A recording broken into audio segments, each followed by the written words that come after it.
So today we're going to learn, this is actually based on a really good TED Talk by the same name. And in it, there are some really great tips about how to learn a language. And I'm going to apply it today to learning English. So the secrets to learning English. How can you learn English effectively? If you guys are interested, the woman's name is Lydia Makova, so I'll put her name in the comments after so you guys can check out her talk. But today I'm going to review the 4 ways to learn English effectively. So let's go ahead and begin. Teacher, how can I learn English? This is the question we get the most on our Facebook page and on our YouTube channel. So very often on videos posted on live streams like this or the one with Dr. Dawn, we get a lot of questions asking, how can I learn English, right? How can I be better? So we have posted many videos and done many live streams like this about improving your speaking, improving your listening, reading, and writing, being more confident, and just generally becoming better at English. So today I'm going to try and take all that we like to talk about on our channel about becoming better at English and put it together into these 4 easy steps. So, how to learn a new language. How to learn English. There are 4 steps: enjoyment, methods, system, and patience. So we will go through and talk about each of these one by one, how they are important, what does it mean, and how can you use it to really go to the next level with your English. Okay, so let's begin with number 1, enjoyment. So what does this word mean? Enjoyment in this, let me find my mouse. It's somewhere. There we go. We see the word enjoy. And in enjoy, we see the word joy, right? Happy. So if you get enjoyment from something, it makes you feel happy. You like to do it, right? You enjoy it. So step 1 is enjoyment. This is truly step 1. It is the most important. So before we talk about any other steps, you must enjoy what you are doing. So if you do not enjoy learning, if you don't like learning English or the way that you're learning English, you will not want to do it, right? You will stop, you will not be interested, or you will feel that, I have to study, I don't want to, right? We don't want that. We need to make sure that no matter what, you are finding a way to enjoy learning. Because again, if you don't, you're not going to want to do it, right? So how can you do that? What does that mean?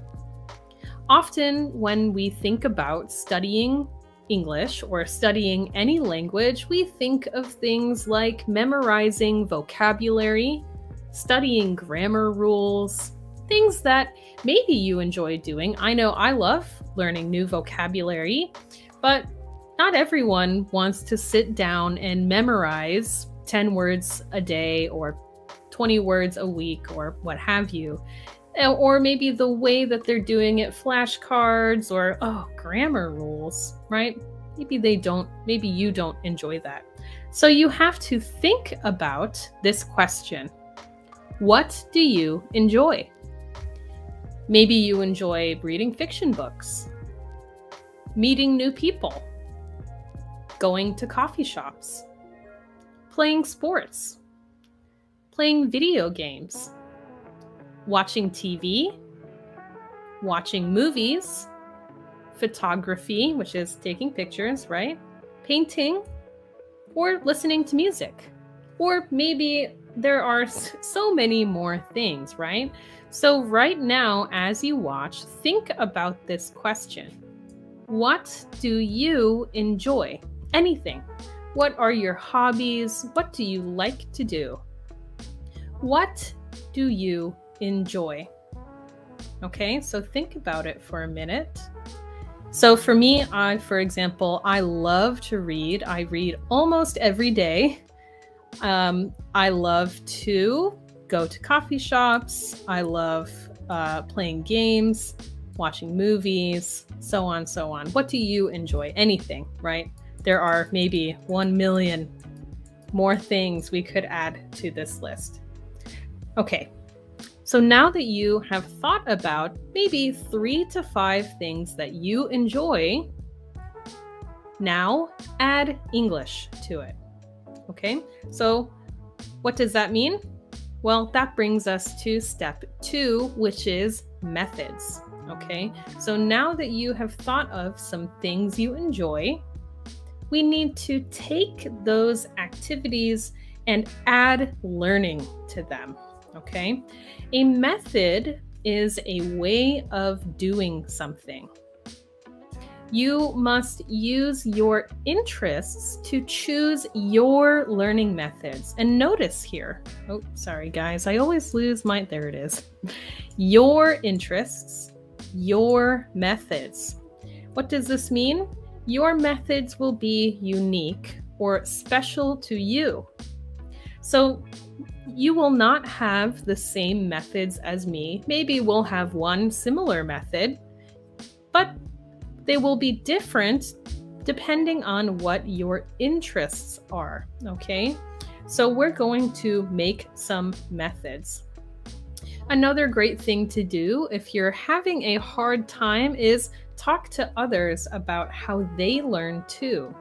You can also just use a search engine like Google to look up how to learn methods, study methods. Or maybe, again, I gave the example of movies.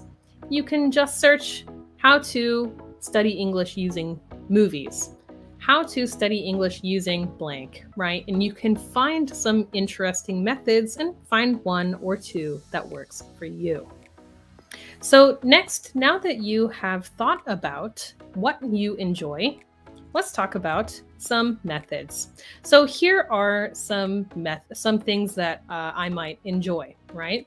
I like reading fiction books. I like going to coffee shops. I like playing online games. I like painting, and I like listening to music. Great. So these are all things that I enjoy. So now I want to add English to it. How can I use what I enjoy to learn English, right? Add English to my hobbies and interests. So let's take a look at some sample methods for each of these. And you can think about your hobbies and interests and how you might add English to them. So, number 1, I like reading fiction books. Well, this one's probably easy, right? You can read the English version of your favorite book. For example, maybe you really love a classic novel and you've read it so many times and you know it is available in English. Well, try reading it in English. This is a great method because you already know the story, right? So because it's not a new story, it's easier to start to learn the language around the story when you already kind of know what's happening, who the characters are, what the plot is, and so on. Okay, number 2, I like going to coffee shops. Oh, this one's a little more tricky. If I love going to coffee shops and love drinking coffee and making it and so on, I can always study coffee culture in blank speaking countries. So of course, if you're learning English, you want to maybe study coffee culture in English-speaking countries. So learning language is not just about vocabulary, right? Culture is language is a part of culture. Culture is a part of language. So learning the language around different parts of culture, like music culture, movie culture, in this case, coffee culture, can be a great way to learn to talk about something you really like in a second language, right? Great to always start with things that you enjoy because you want to actually learn how to talk about those things. You actually enjoy those things. Okay, number 3, I like playing online games. Okay, so what can I do to use English if I really just want to play games with my free time? You can try to play on an English server, like the US server, the Australia server, whatever is close to you geographically and easy to use. Maybe it doesn't have too much lag. And play on an English server, especially games that have an open chat section. And you can type, right? Chat with English speakers, read, see what they're talking about. Though this isn't the best way to learn formal English, it's a great way to learn slang and kind of the way people talk to each other in that environment. And again, culture, right? So you can see inside gaming culture in different countries. Okay, how about painting? Or really any hobby? For example, let's say you really, really love painting. Read about your favorite artists' art and lives in English. So who do you love? Which artists inspire you or make you want to paint? Well, one method you could possibly use is to read about your favorite artists' art, their pieces, right? And their lives in English. And finally, listening to music. You can explore English music and study the lyrics.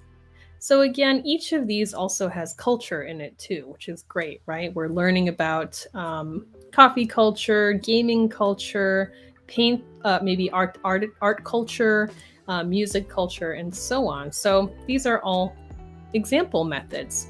So think about what you enjoy and how you can add English to it. Okay, so methods are the base, right? So number 1, enjoy what you're doing.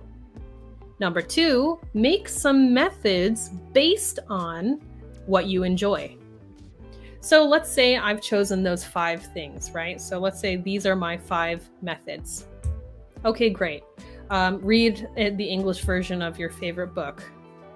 That's great to say, but I need to go farther. I need a system. I need to develop a system, and so do you.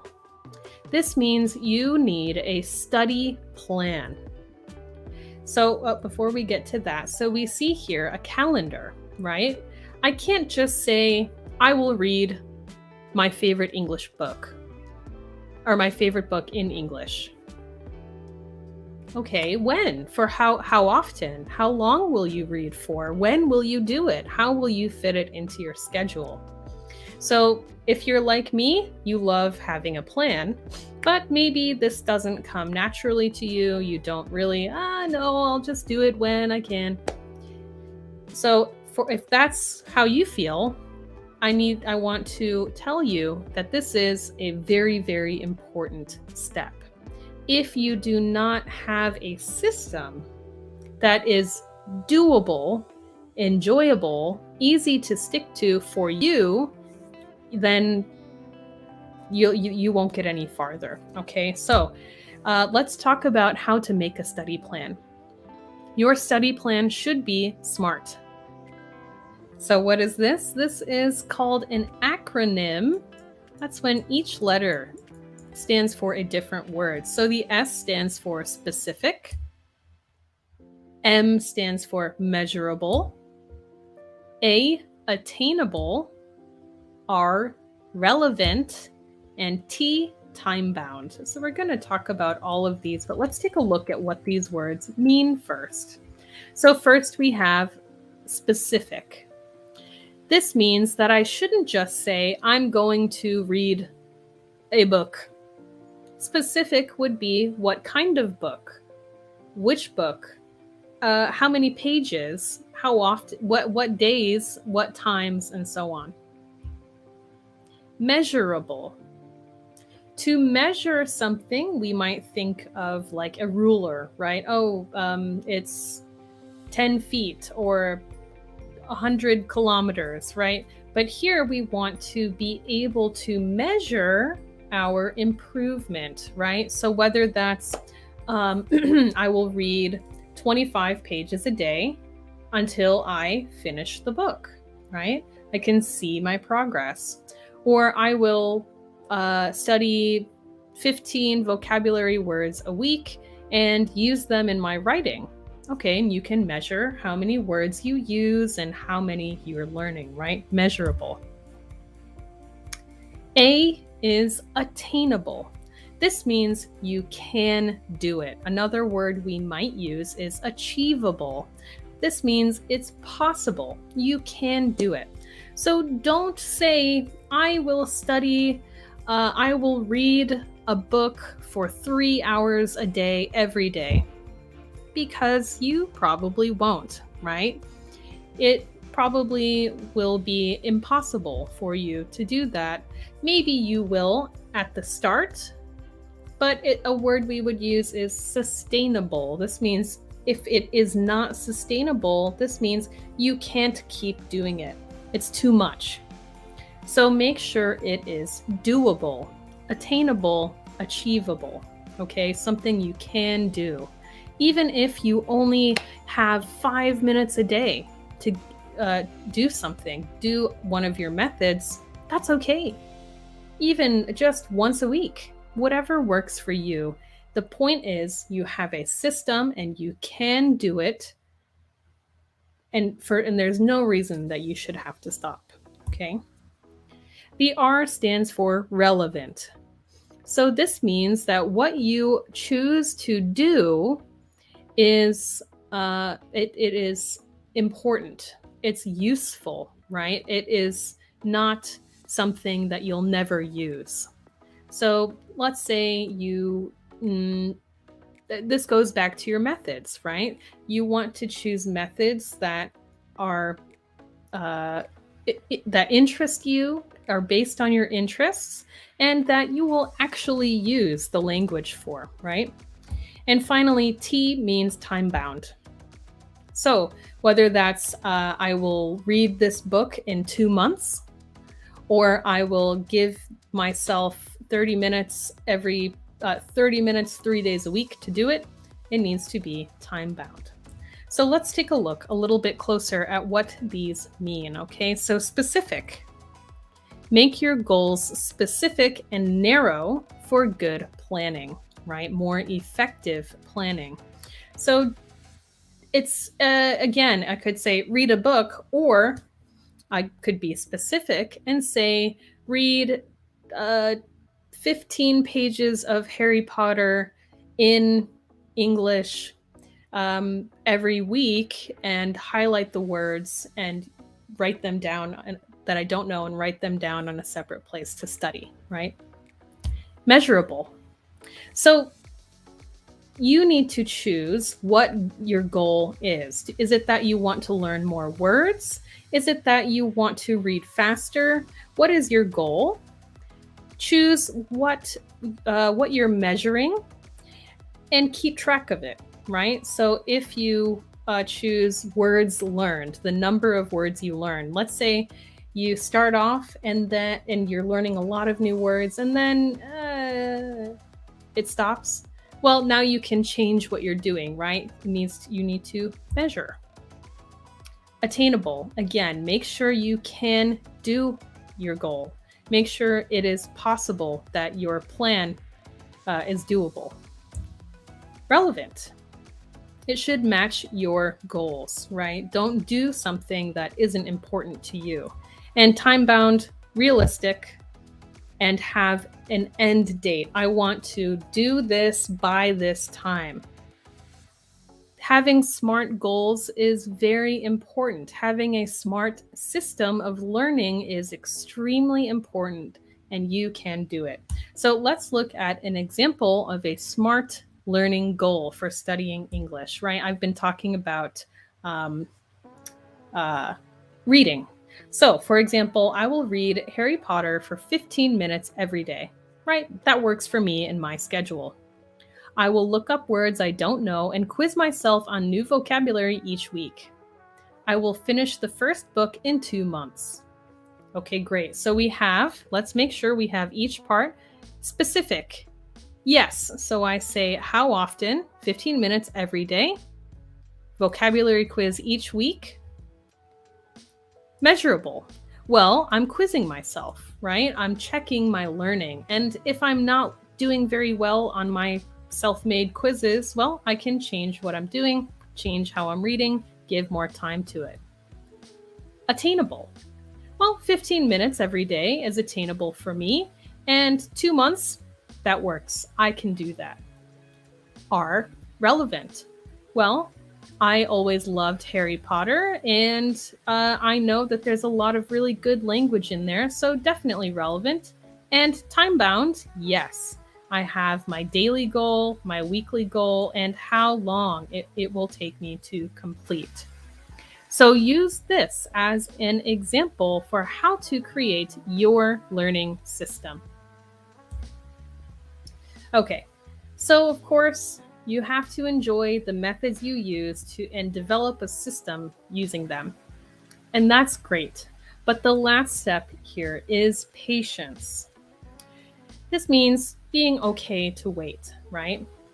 You should not expect to learn the entire English language in 2 months. You can't do that, but you can make progress. This is again why that M, measurable, is so important. If you are studying and practicing, but you are not measuring your progress, it will be more difficult to see how you are improving. So keep track. This might mean something like recording yourself, keeping a journal. Let's say you want to work on your writing. Keep a journal. Get a notebook and write in it at the end of each week, maybe. And then as time goes on, you can look back and maybe see your earlier mistakes. Oh, I know that I shouldn't have done that. Now I know what's right, and maybe you can even fix it, right? For speaking, maybe try to choose something to describe or talk about or a certain topic and record yourself on your phone or on your computer. And then come back to it maybe 3 months later and see, oh yes, I've gotten better. Or if not, that's okay. That just means you need to change your methods, right? And with reading, you can search and find books, the English level, how hard different books are to read. So maybe start very easy, right? And slowly, very slowly work your way up. And that's a great way to keep track of your progress as well and to help yourself feel patient. So remember, you should enjoy what you're doing. Use your hobbies and interests to create unique, special methods. Take those methods and put them into a well-planned system and be patient with yourself. And don't be afraid to change, right? If you develop a system and it's not working for you, change it, right? You may end up going back and forth between these two things again and again. And you may, over time, find also different methods that work for you. So just keep going through. This is not a one-time thing. You're going to have to change because you will change. Your interests will change. Your schedule or job might change. So just be willing to always change these steps as you go on as well. All right. So those are the main 4, but there is a 5th that I would like to add. and that is high expectations and self-compassion. So I think that it is very important to set high goals for yourself, but also don't beat yourself up if you don't meet those very high goals you set. But you want to make sure you are trying to do something you know you can do, but that's going to be challenging, right? We want to challenge ourselves. So you should acknowledge or recognize, no, yes, this is hard. English is hard. Learning a second language is quite difficult, especially if you do not live in a country where you're hearing that language all the time. So if you are learning English and you live in England, well, it will be a little easier for you because you have to use it every day. You see it on signs, you hear it on the radio, TV, movies, everywhere. You're surrounded by English. But if you are learning English and you live in Pakistan, for example, I saw someone on our comments today saying that that's where they're watching from today. Well, you probably don't hear as much English, right? It's going to be more difficult to seek it out, learn from it, and you really are more responsible for your learning. So it really falls on you. So it is hard. But still set high expectations and big goals for yourself. Trust that you can do it, that you are capable. But also, don't beat yourself up when it takes longer than you think to reach those goals. Maybe my goal is to pass a certain level of a TOEFL test or TOPIK, or not that, IELTS or some English test. Maybe there's 5 levels of a test and I want to pass level 3 by the end of the year. And I'm working really hard, and I don't pass. Well, maybe I got to like 2.5. That's still really good, right? I'm still making progress. So make sure to set high expectations for yourself. And if you don't meet it in the time you want to, be patient, right? Persistence is the key. Keep going. As I showed you on the last slide, you might have to change your methods, change your system again and again until you find what works for you, but you will find something. If something isn't working for you, try something new, because you may be just one step away from finding the methods and systems that help you to meet your goals.